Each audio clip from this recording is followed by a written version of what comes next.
Please subscribe and don't forget to press the bell icon to get notified whenever we upload a new video. Your money में आज हमारा focus होने वाला है आपके home loan पे। जी हाँ, जिस तरह से आरबीआई ने ब्याज दरें बढ़ाई हैं, वैसे में जो आरबीआई ने दरें बढ़ाई हैं, क्या होम लोन को फ्लोटिंग रेट पर रखें या फिक्स्ड रेट पर? योर मनी आपको बताएगा लोन लेने का सही समय। आरबीआई की रेट बढ़ोतरी के बाद क्या पोर्टफोलियो में डेट निवेश बढ़ाने का सही समय आ गया है? फिक्स डिपॉजिट कराने का सही समय है या गया?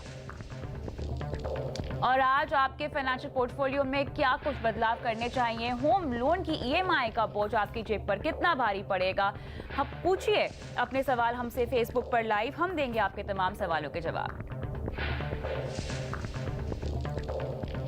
योर मनी का फोकस है आज आपकी होम लोन की ईएमआई पे। जी हाँ, आरबीआई ने जो बढ़ोतरी की है उससे पहले एमसीएलआर दरें बढ़ाई गई हैं बड़े बैंकों की तरफ से, जो कि 5 पीपीएस से लेकर लगभग 20 पीपीएस के दायरे के बीच में है। 1.4% आरबीआई ने ब्याज दरें बढ़ाई हैं।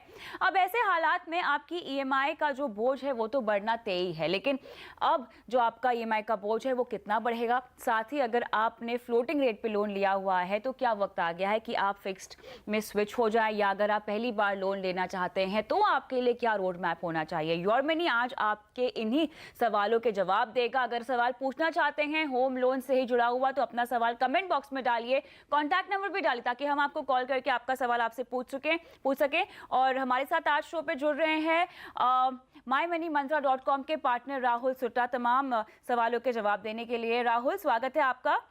तो सबसे पहले मैं चाहती हूं कि आप दर्शकों को ये समझाएं राहुल कि जो बढ़ोतरी हुई है आरबीआई की तरफ से, उससे सीधा सीधा हमारी ईएमआई पे बोझ कैसे बढ़ेगा? पहले तो धन्यवाद कविता, आपने शो पे बुलाने के लिए। आपने आरबीआई के रिपो रेट की इंक्रीज़ के बारे में बात करी। कल ही उन्होंने 4 आने से ये रिपो रेट बढ़ाया है।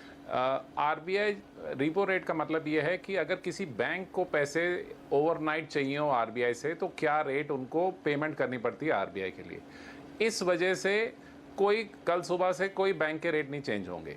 बैंक अभी इसके बाद अपने अगर डिपॉजिट रेट चेंज करेंगे उससे उनकी कॉस्ट ऑफ फंड बढ़ेगी। इस वजह से उनको अपने लोन के कस्टमर से ज़्यादा पैसे या हायर रेट लेना पड़ेगा। बट ट्रेंड यही है, interest rates are on a rise, और अगले कुछ महीनों में हमें ये दिखेगा कि हर बैंक हल्के से अपने रेट बढ़ाने की ज़रूरत पड़ने वाली है। ओके, लेकिन आपने कहा हल्के से ये जो रेट है वो बढ़ेगी, लेकिन कैसे बढ़ेगी राहुल? अब सवाल ये उठता है, ये हमें समझाना होगा दर्शकों को। लगभग अगर एमसीएलआर बढ़ोतरी की बात करें और आरबीआई की दरों की बात करें राहुल, तो 6 से 9 महीने में लगभग अगर हम माने कि 25 पीपीएस से लेके 35 या 50 पीपीएस तक भी बढ़ोतरी की जाती है, तो ईएमआई का बोझ कितना बढ़ेगा? आपने बिल्कुल ठीक कहा। अभी कुछ ही हफ्तों पहले कई बैंकों ने 10 पैसे से अपना लेंडिंग रेट या एमसीएलआर को बढ़ाया है। मेरे को ऐसे लगता है अगले 6 से 9 महीने में, जैसे आपने कहा, 25 से 50 पैसे ज़रूर ये और बढ़ेगा।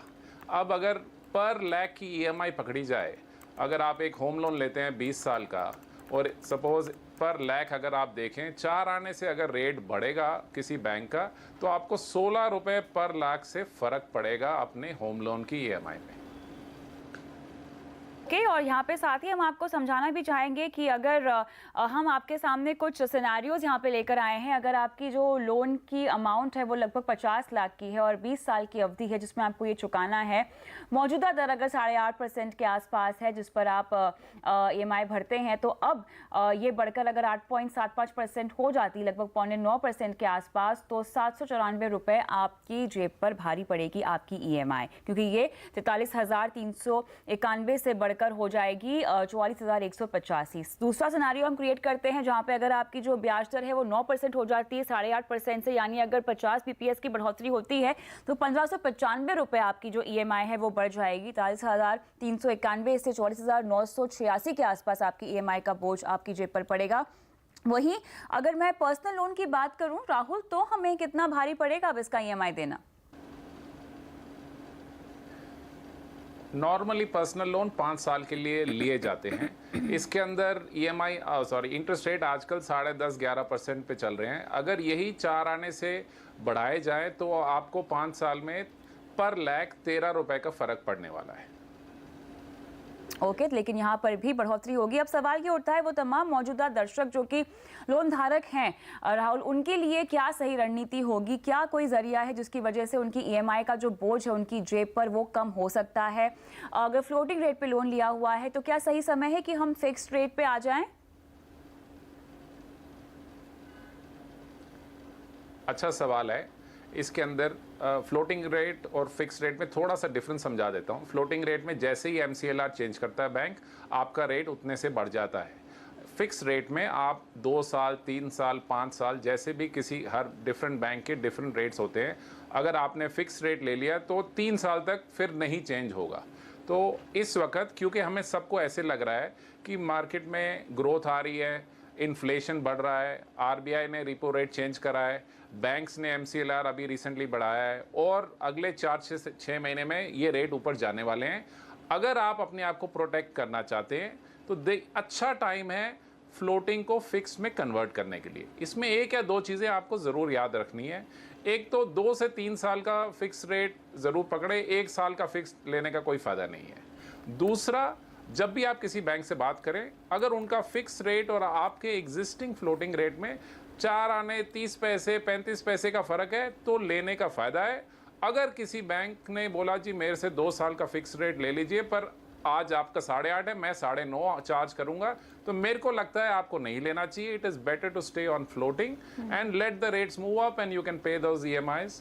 बट तो ये ज़रूर याद रखना, ये 2 चीज़ें मेरी राय रहेगी। ओके, और जो नए जो पहली बार लोन ले रहे हो उनको किस दर पे अब लोन लेना चाहिए राहुल?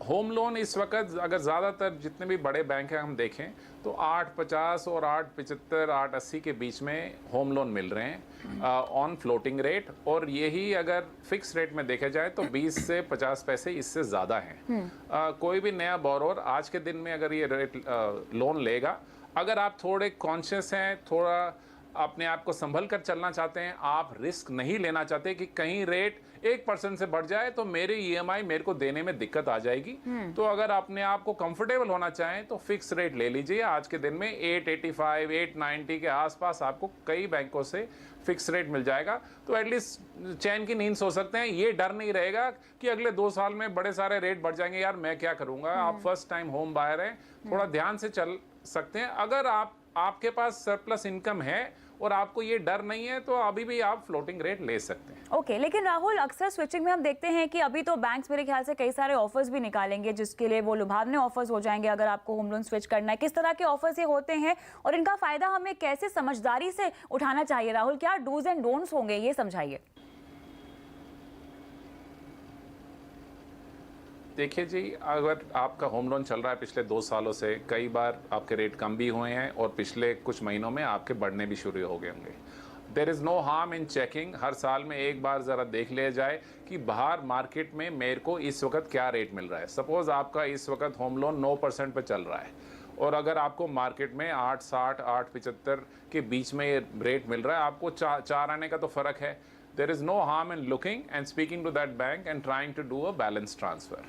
कई बार आप अपने सेम बैंक को भी फ़ोन लगा सकते हैं और उनको रिक्वेस्ट कर सकते हैं कि जी अगर आप मेरा रेट थोड़ा सा कम कर दे तो मैं आपके साथ ही रहना चाहूँगा। कई बैंक ये भी करते हैं, शायद आपसे 5 पैसे 10 पैसे कोई फ़ीस लें पर आपका रेट कम कर दें। तो आप दोनों चीज़ें देख सकते हैं। अगर आपका बैंक नहीं मानता आपका रेट कम करने के लिए और आपको 4 आने 30 पैसे का फ़र्क दिख रहा है तो ज़रूर आप किसी और बैंक के पास जो सिमिलर फैसिलिटीज़ देते हो आप देख सकते हैं बैलेंस ट्रांसफ़र करने के लिए। ओके, बहुत सारे लोग जो हमारा शो देख रहे हैं लाइव टीवी पर या फेसबुक पे अपने अपने सवाल छोड़ रहे हैं होम लोन जुड़े हुए, लेकिन उनके सवालों के जवाब हम आगे चल के लेंगे। लेकिन चर्चा को अगर मैं आगे बढ़ाना चाहूँ राहुल, तो आप मुझे बताइए कि होम लोन अगर आपको ट्रांसफ़र करना है, स्विच करना है, तो वो क्या फॉर्मेलिटीज़ होंगी और क्या क्या पेच हो सकते हैं जिसके चलते ये ट्रांसफ़र मुमकिन नहीं होगा?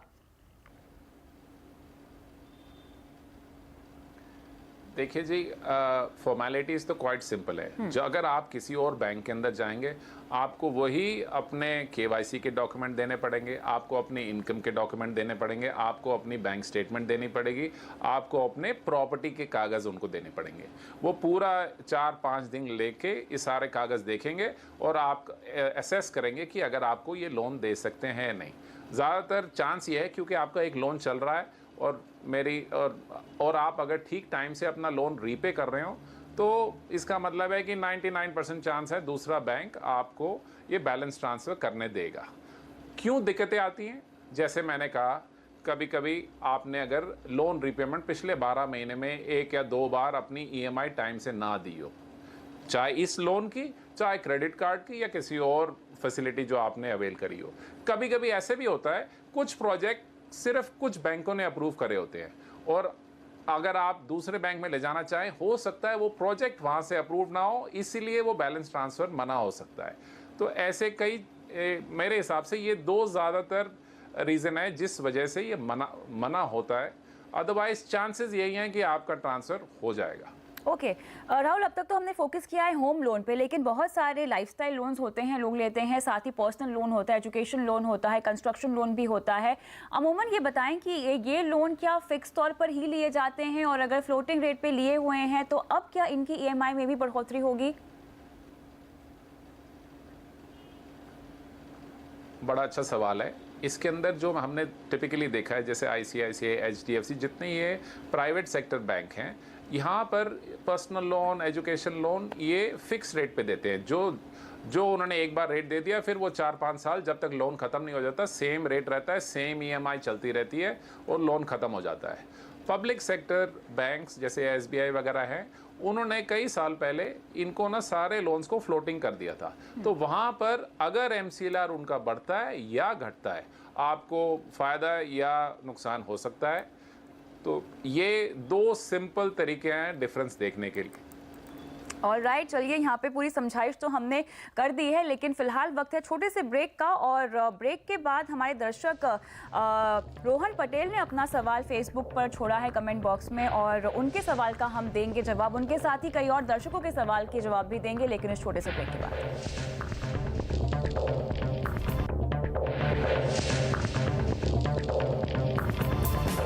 आपके लोन पोर्टफोलियो पे, जी हाँ, लोन में जो ब्याज दरों में जो बढ़ोतरी हुई है उसके चलते आपके लोन पोर्टफोलियो में किस तरह से EMI का बोझ भारी होगा। अगर आप कोई सवाल हमसे पूछना चाहते हैं इसी से जुड़ा हुआ, तो अपना सवाल कमेंट बॉक्स पे डालिए, हम देंगे आपके सवालों के जवाब। लेकिन फिलहाल आगे बढ़ते हैं और हमारे दर्शक रोहन पटेल का सवाल लेते हैं जो हमारे साथ फोन लाइन पर हैं। रोहन, आपने फिक्स डिपॉजिट कराने का मन बनाया है, क्या सवाल है आपका, पूछिए। Hello, good evening ma'am. Good evening Rohan. हाँ मैम, मुझे मेरे सेविंग अकाउंट में 4 लाख अभी सेविंग है। मेरे नियर टर्म में मैरिज प्लानिंग है, तो मुझे ज़्यादा रिस्क नहीं लेना है। 6 या 12 मंथ के लिए सेविंग करना है, तो बैंक FD में अच्छा रहेगा, नहीं तो डेट म्यूचुअल फंड अच्छा रहेगा। ओके, हम आपको आपके सवाल का जवाब देंगे हमारे एक्सपर्ट के जरिए, लेकिन उससे पहले हम चाहते हैं कि तमाम दर्शक जो फिक्स डिपॉजिट करना चाहते हैं उनको बता दें कि कहां कहां कैसे कैसे फिक्स डिपॉजिट की दरों में इजाफा भी हुआ है। तो राहुल, जैसा कि हम चर्चा भी कर रहे थे पहले कि अब जो है कर्ज का तो बोझ बढ़ेगा ही, लेकिन डिपॉजिट रेट्स में भी बैंक बढ़ोतरी करेंगे, और हमने ये होते हुए देखा भी है। छोटे समय के लिए क्या हम करा सकते हैं फिक्स डिपॉजिट, छोटी सी अवधि का? अगर हम ज़्यादा लंबी अवधि का लॉक इन नहीं करें पैसा, तो इनका जो उद्देश्य है वो लगभग 6 से 12 महीने का है। आपने बिल्कुल सही फरमाया।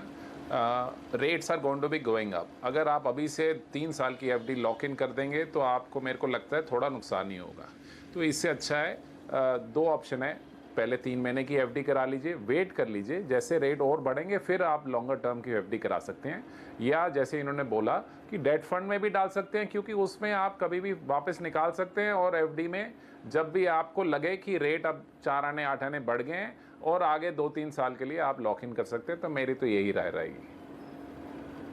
ऑलराइट, चलिए, और साथ ही एक बार फिर से हम बता देते हैं वो तमाम डिपॉजिट्स की दरें जिसके चलते आपको समझ में आ जाएगा कि कहाँ कहाँ किन किन बैंकों ने फिक्स डिपॉजिट की दरों में इजाफा भी किया हुआ है। हम आपके लिए 6 से 12 महीने, 2 से 3 साल और 5 साल से ज़्यादा के ये लेटेस्ट रेट्स लेकर आए हैं जिनमें बढ़ोतरी की गई है।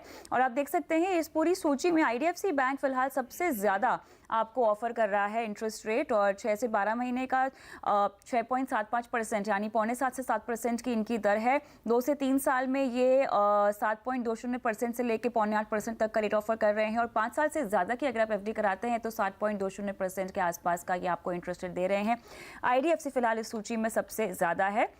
उसी के चलते अगर हम डेट फंड्स की ओर भी अपना रुझान लेकर जाएं, या अगर आपका कोई सवाल उसी को लेकर है, तो आपको बता दें कि आप शॉर्ट टर्म डेट फंड्स में निवेश कर सकते हैं, जहां पर हम सालाना रिटर्न के लिहाज से एक सूची तैयार करके लेकर आए हैं आपके लिए। Franklin India low duration fund 7.73% का रिटर्न दे रहा है। ICICI Pru short term debt fund 5.36%, SBI Magnum low duration fund 6.44% और HDFC लो ड्यूरेशन फंड 5.69% का आपको एक साल में रिटर्न ये दे रहा है। लिक्विड फंड की ओर भी आप पैसे पार्क इन कर सकते हैं अगर एक साल तक का नजरिया है। तो बहरहाल हम आगे बढ़ते हैं, और अरुण हमारे दर्शक क्या फोन लाइन पर हैं हमारे साथ? चलिए, फोन लाइन पर नहीं है, लेकिन राहुल, इनका सवाल बहुत ही इंटरेस्टिंग है।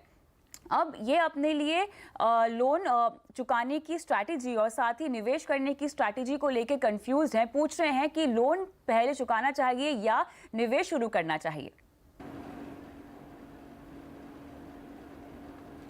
आपने कहा लोन चुकाना चाहिए या निवेश शुरू करना चाहिए?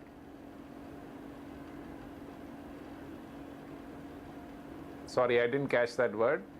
अरुण का सवाल ये Should है, they put a deposit or or Right. repay a loan? Exactly loan को रीपे पहले कर दें या इन्वेस्टमेंट स्ट्रैटेजी शुरू कर दें पहले? ओके, ठीक है, समझ गया जी। इसके अंदर दो चीज़ें थोड़ी ध्यान रखनी पड़ेंगी। पहला बात है जी, एज अ ह्यूमन बीइंग अपने ऊपर आपने डेट लिया हुआ है। अगर आप वो डेट चुका दें तो आप रात को चैन की नींद सो सकते हैं। ये एक चीज़ ध्यान रखनी ज़रूरी है। बाकी रहा 8.5% का आपने अगर होम लोन लिया हुआ है और आपको लगता है कि कोई और इन्वेस्टमेंट स्ट्रैटेजी जो थोड़ी सेफ है और उसके अंदर आपको थोड़ा उससे ज़्यादा बेनिफिट मिल सकता है, तो आप ज़रूर देख सकते हैं। बट अगर आप देख रहे हैं कि मैंने पर्सनल लोन लिया हुआ है और वो 13% पे चल रहा है, तो मेरे हिसाब से तो पक्का अगर आपके पास पैसे हैं तो there is no harm in prepaying partly or fully and complete and getting rid of that EMI because it is like earning 13% which you will not get on any FD or any normal safe investment. चलिए, उम्मीद करते हैं अरुण आपको सवाल का जवाब मिल गया हो और उसके मुताबिक आप बदलाव करें। लेकिन फिलहाल वक्त है छोटे से ब्रेक का। ब्रेक के बाद भी जारी है सवाल जवाब का सिलसिला। सायंतन देवनाथ और पूजा वर्मा के सवाल का हम जवाब देंगे इस छोटे से ब्रेक के बाद।